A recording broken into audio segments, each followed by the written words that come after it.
सुने हैं लहरें। नमस्कार। आज हम एक काफी अहम और उलझे हुए मुद्दे पर बात कर रहे हैं, अमेरिका और भारत के बीच व्यापार और टैरिफ। नमस्कार।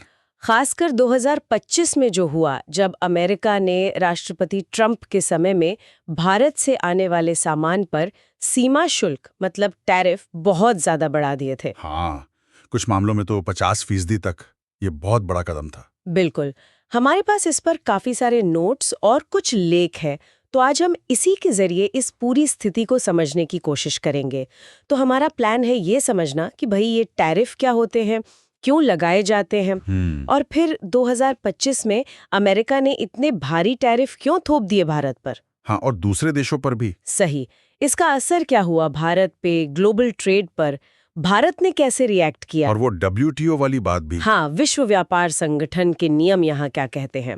चलिए शुरू करते हैं। ये 50% टैरिफ सुनने में ही बहुत ज्यादा है। बिल्कुल। देखिए, टैरिफ या सीमा शुल्क सीधी सी भाषा में कहें तो एक टैक्स है।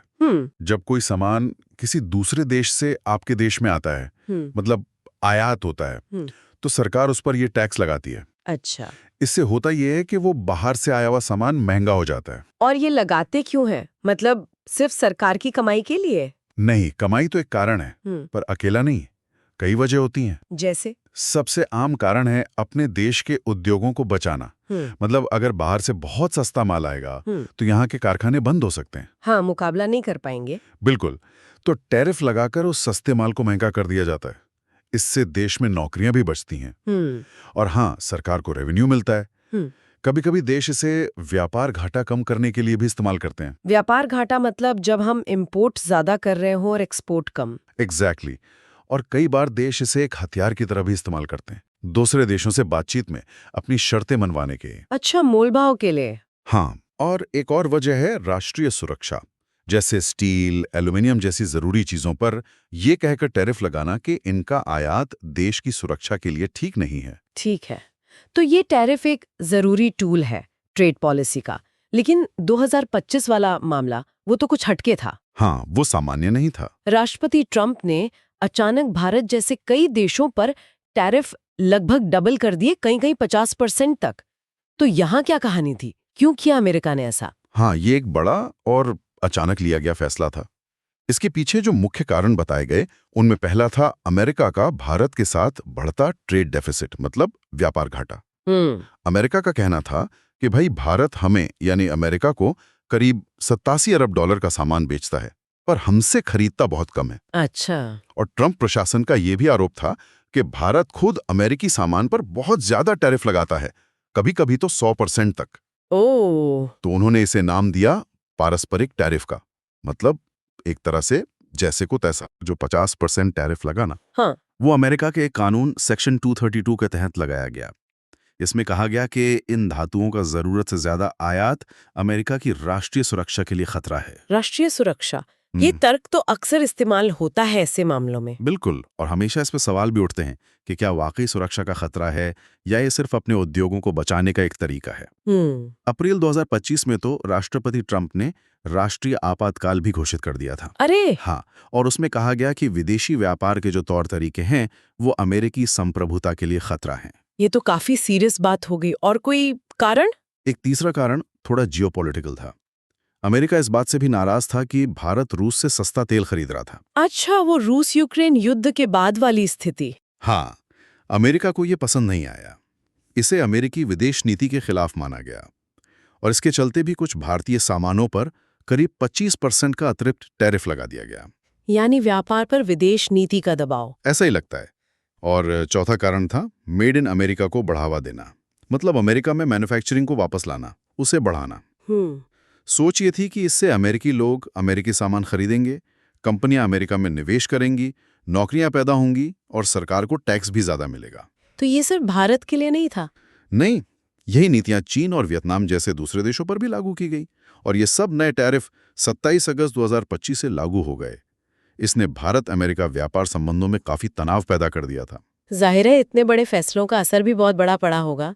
भारत पर क्या असर हुआ और क्या अमेरिका को वाकई फायदा हुआ जैसा वो सोच रहे थे?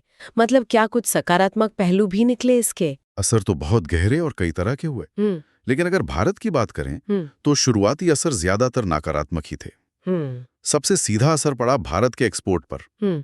एक अंदाजे के मुताबिक करीब 48.2 अरब डॉलर का भारतीय सामान जैसे स्टील, गाड़ियों के पुर्जे, आईटी सेवाएं और भी बहुत कुछ सीधे तौर पर प्रभावित हुआ। कैसे? देखिए, जब अमेरिका में भारतीय सामान पर इतना ज्यादा टैरिफ लग गया तो वो वहां के बाजार में महंगा हो गया। हाँ, कीमत बढ़ गई। और जब चीज महंगी होती है तो उसकी मांग घट जाती है, लोग उसे कम खरीदते हैं। जिसका मतलब हुआ कि भारत की कंपनियों का माल कम बिका। बिल्कुल।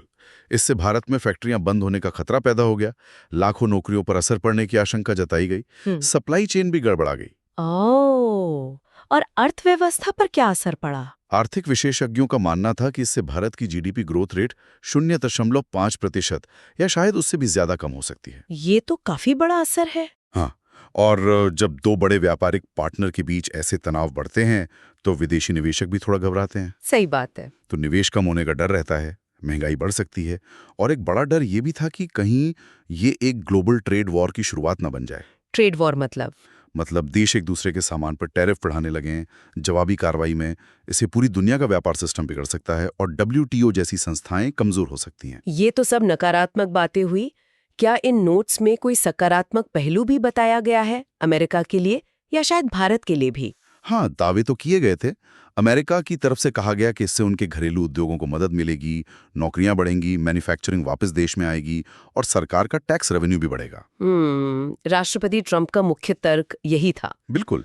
और भारत के लिए क्या इस मुश्किल घड़ी में भी कोई अवसर था? देखिए, दिलचस्प बात यह है कि कुछ लोगों ने इसे भारत के लिए एक मौके की तरह भी देखा। अच्छा, कैसे? पहला तो ये कि इससे भारत के आत्मनिर्भर भारत अभियान को शायद और बल मिले, मतलब अपनी जरूरतें खुद पूरी करने पर और घरेलू उत्पादन बढ़ाने पर ज्यादा ध्यान दिया जाए।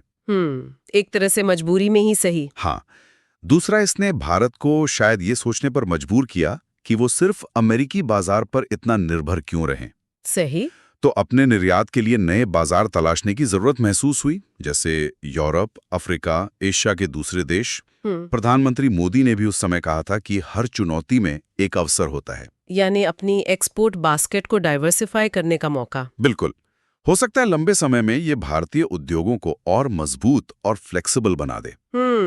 एक और संभावना का जिक्र था, वो थी एक नए ट्रेड एग्रीमेंट की।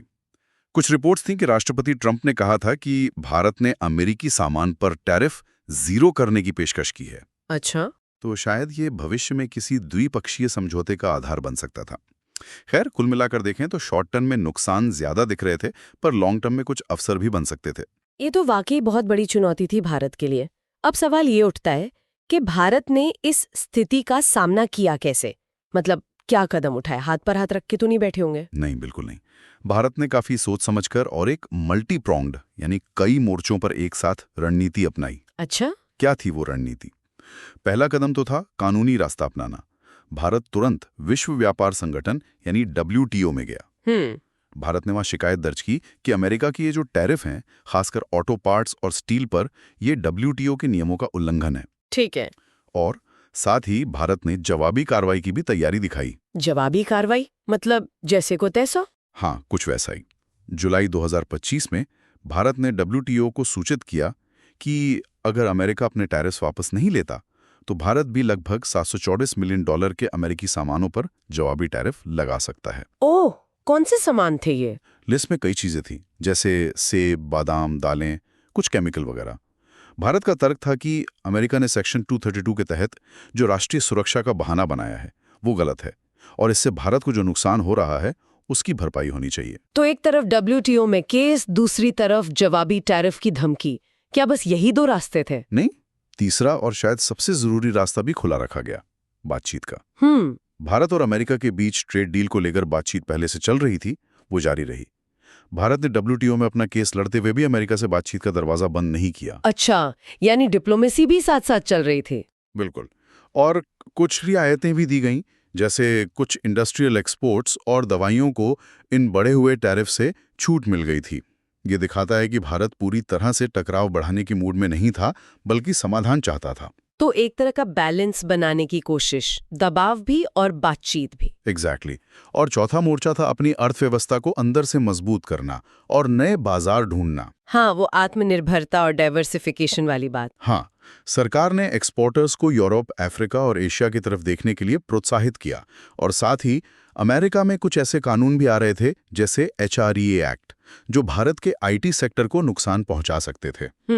तो उनके असर को कम करने के लिए भी भारत ने अपने IT सेक्टर को सपोर्ट करने के उपाय किए। और भारत ने WTO से मुआवजे की भी मांग की थी ना, वो $7.6 बिलियन वाली बात। हाँ, भारत ने WTO में ये भी कहा कि अमेरिका के इन टैरिफ से उसे कुल मिलाकर करीब $7.6 अरब का ट्रेड लॉस हुआ है और उसे इसकी भरपाई के लिए जवाबी कदम उठाने की अनुमति मिलनी चाहिए। कई एक्सपर्ट्स की सलाह भी यही थी कि भारत को ट्रंप के टैरिफ के जाल में फंसकर सिर्फ जवाबी कार्रवाई पर फोकस नहीं करना चाहिए, बल्कि WTO जैसे मल्टीलैटरल सिस्टम को मजबूत करने में अपनी भूमिका निभानी चाहिए। तो कुल मिलाकर भारत ने कानूनी लड़ाई, कूटनीतिक बातचीत, आर्थिक एडजस्टमेंट और आत्मनिर्भरता पर जोर, इन सब का मिला-जुला रास्ता अपनाया। बिल्कुल, एक बहुत ही सदी हुई प्रतिक्रिया थी। आपने कई बार WTO का जिक्र किया और भारत की रणनीति में भी WTO साफ तौर पर केंद्र में दिख रहा है। क्या हम थोड़ा और समझ सकते हैं कि इस पूरे मामले में WTO के कौन से नियम खास तौर पर प्रासंगिक हैं? ये नियम आखिर हैं क्या और इतने जरूरी क्यों हैं? हाँ, जरूर। देखिए, WTO का रोल यहाँ बहुत अहम है। यही वो अंतर्राष्ट्रीय संस्था है जो देशों के बीच व्यापार के नियम बनाती है, ताकि सब कुछ फेयर तरीके से हो, मनमाने ढंग से नहीं। ये नियम काफी हद तक 1947 के GATT general agreement on tariffs and trade समझौते पर आधारित है। अब इस खास मामले में कई नियम महत्वपूर्ण हो जाते हैं। जैसे कि कौन से? सबसे पहला है बाउंड टैरिफ का सिद्धांत। ये GATT के आर्टिकल 2 में है। बाउंड टैरिफ मतलब हर देश WTO में वादा करता है कि वो किसी खास सामान पर एक सीमा से ज्यादा टैरिफ नहीं लगाएगा। इसे टैरिफ सीलिंग भी कह सकते हैं। अच्छा, एक मैक्सिमम लिमिट तय होती है। हाँ, और फिर आप आमतौर पर उस लिमिट को पार नहीं कर सकते जब तक कि आप दोबारा बातचीत न करें या कोई खास छूट न मिली हो। अमेरिका ने जो अचानक टैरिफ 50% तक बढ़ाए, भारत का एक मुख्य तर्क यही था कि ये अमेरिका के अपने बाउंड रेट वादे का उल्लंघन है। समझ गई। और दूसरा बहुत महत्वपूर्ण सिद्धांत है मोस्ट फेवर्ड नेशन यानी MFN का। ये GATT के आर्टिकल 1 है। MFN ये क्या है? इसका सीधा सा मतलब है नॉन डिस्क्रिमिनेशन, यानी आप व्यापार में सभी WTO सदस्य देशों के साथ एक जैसा व्यवहार करेंगे। अगर आप एक देश को कोई खास रियायत देते हैं, मान लीजिए टैरिफ में छूट, तो वही छूट आपको बिना शर्त बाकी सभी WTO सदस्यों को भी देनी होगी। अच्छा, सबके साथ बराबरी का बर्ताव। बिल्कुल। अब अमेरिका ने जो सिर्फ कुछ देशों जैसे भारत, चीन वगैरह पर ज्यादा टैरिफ लगाए, वो इस MFN सिद्धांत का उल्लंघन माना गया। ये भेदभावपूर्ण था। ठीक है, और वो राष्ट्रीय सुरक्षा वाला एंगल, उसके लिए क्या नियम है? हाँ, उसके लिए भी प्रावधान है। GATT का आर्टिकल 21 राष्ट्रीय सुरक्षा अपवाद की बात करता है। ये कहता है कि अगर किसी देश को लगता है कि कोई व्यापार उसकी जरूरी सुरक्षा हितों के लिए खतरा है, तो वो कुछ कदम उठा सकता है जो सामान्य नियमों से अलग हों। अच्छा। अमेरिका ने स्टील और एल्यूमिनियम टैरिफ के लिए इसी आर्टिकल 21 का हवाला दिया था अपने सेक्शन 232 कानून के तहत। लेकिन जैसा हमने पहले भी कहा, ये बहुत ही विवादास्पद क्लॉज है। क्यों? क्योंकि इसका गलत इस्तेमाल हो सकता है। कोई भी देश अपनी इंडस्ट्री को बचाने के लिए इसे बहाना बना सकता है। इसीलिए भारत और कई दूसरे देशों ने अमेरिका के इस तर्क को WTO में चुनौती दी। ठीक है, और अगर कोई देश नियम तोड़ता है या विवाद होता है तो WTO में क्या होता है? उसके लिए WTO का एक बहुत मजबूत विवाद निपटान तंत्र है, डिस्प्यूट सेटलमेंट अंडरस्टैंडिंग या DSU। ये एक तरह की ट्रेड कोर्ट है। देश अपनी शिकायतें यहाँ लाते हैं, पैनल बनते हैं, सुनवाई होती है, फैसला आता है। भारत ने अमेरिकी ऑटो टैरिफ के खिलाफ जवाबी कार्रवाई की इजाजत मांगने के लिए इसी DSU का इस्तेमाल किया था। और अगर फैसला किसी देश के खिलाफ आता है तो उस देश को अपने नियम या कदम बदलने होते हैं। अगर वो नहीं बदलता तो शिकायत करने वाले देश को जवाबी कार्रवाई करने की इजाजत मिल सकती है। अच्छा, तो ये जवाबी कार्रवाई भी नियमों के तहत ही होती है? हाँ, बिल्कुल। GATT का आर्टिकल 22 इसी प्रतिशोधी उपायों यानी रिटेलिएशन की बात करता है। अगर ये साबित हो जाए कि एक देश के गलत ट्रेड एक्शन से दूसरे देश को नुकसान हुआ है, तो पीड़ित देश को इजाजत मिल सकती है कि वो भी पहले देश के उतने ही मूल्य के सामान पर टैरिफ लगा दे। भारत का जो $724 मिलियन का जवाबी टैरिफ का प्रस्ताव था, वो इसी नियम के तहत था। एक बात और, राष्ट्रपति ट्रंप ने भारत को टैरिफ किंग कहा था। क्या WTO के नियम विकासशील देशों के लिए कुछ अलग कहते हैं? हाँ, ये एक जरूरी पॉइंट है। डब्ल्यूटीओ सिर्फ अमीर देशों के लिए नहीं है। गैट का आर्टिकल 18 और दूसरे प्रावधान विकासशील देशों के लिए कुछ विशेष छूट और लचीलापन देते हैं। जैसे भारत जैसे विकासशील देशों को कुछ खास परिस्थितियों में, मान लीजिए अपनी नई इंडस्ट्री को प्रोटेक्ट करने के लिए या बैलेंस ऑफ पेमेंट की दिक्कत होने पर, सामान्य से ज्यादा टैरिफ लगाने की इजाजत होती है। अच्छा। तो भारत का औसत टैरिफ रेट विकसित देशों से ज्यादा है, ये सच है, लेकिन वो काफी हद तक डब्ल्यूटीओ नियमों के तहत जायज हो सकता है। इसलिए सिर्फ एक आंकड़ा देखकर टैरिफ किंग कह देना पूरी कहानी नहीं बताता। ये बात समझने वाली है। तो संक्षेप में कहें, डब्ल्यूटीओ के नियम टैरिफ लगाने की इजाजत तो देते हैं, लेकिन उसकी एक सीमा तय करते हैं, भेदभाव को रोकते हैं और विवाद सुलझाने का एक मंच देते हैं, ताकि व्यापार ज्यादा प्रिडिक्टेबल और फेयर रहे। बिल्कुल। और 2025 के जो अमेरिकी टैरिफ थे, उन्होंने निश्चित रूप से इस पूरी व्यवस्था को एक बड़ी चुनौती दी थी। ऐसा लगा था कि शायद ये मल्टीलैटरल सिस्टम कमजोर पड़ रहा है। लेकिन भारत जैसे देशों ने जिस तरह डब्ल्यूटीओ के नियमों का ही इस्तेमाल करके इसका मुकाबला किया, वो ये भी दिखाता है कि ये सिस्टम अभी भी महत्वपूर्ण है। तो ये थी अमेरिका और भारत के बीच 2025 के टैरिफ टकराव की पूरी कहानी।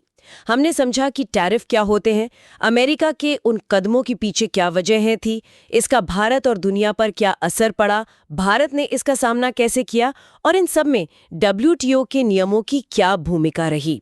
ये सारी जानकारी हमारे पास मौजूद नोट्स और लेखों पर आधारित थी। हाँ, और ये पूरी चर्चा एक बड़ा सवाल भी पीछे छोड़ जाती है ना, क्या कि ये जो एक खास व्यापार विवाद हमने देखा, ये ग्लोबल ट्रेड के बदलते हुए नज़ारे के बारे में क्या बताता है? क्या हम वाकई एक ऐसी दुनिया की तरफ बढ़ रहे हैं जहां बहुपक्षीय नियम जैसे डब्ल्यूटीओ के नियम पीछे छूट रहे हैं और द्विपक्षीय डील या मेरा देश पहले वाली सोच हावी हो रही है? ये तो बड़ा सवाल है। और अगर ऐसा हो रहा है तो फिर देश अपनी घरेलू प्राथमिकताओं, अपनी राजनीति और अंतर्राष्ट्रीय नियमों के बीच संतुलन कैसे बनाएंगे, खासकर आज की दुनिया में जो इतनी ज्यादा आपस में जुड़ी हुई और जटिल है? ये कुछ बातें हैं जिन पर शायद हमें आगे भी सोचने की जरूरत है। बिल्कुल सही कहा। सोचने के लिए एक बहुत ही अहम मुद्दा छोड़ा है आपने। इस गहरी और विस्तृत चर्चा के लिए आपका बहुत बहुत धन्यवाद। धन्यवाद।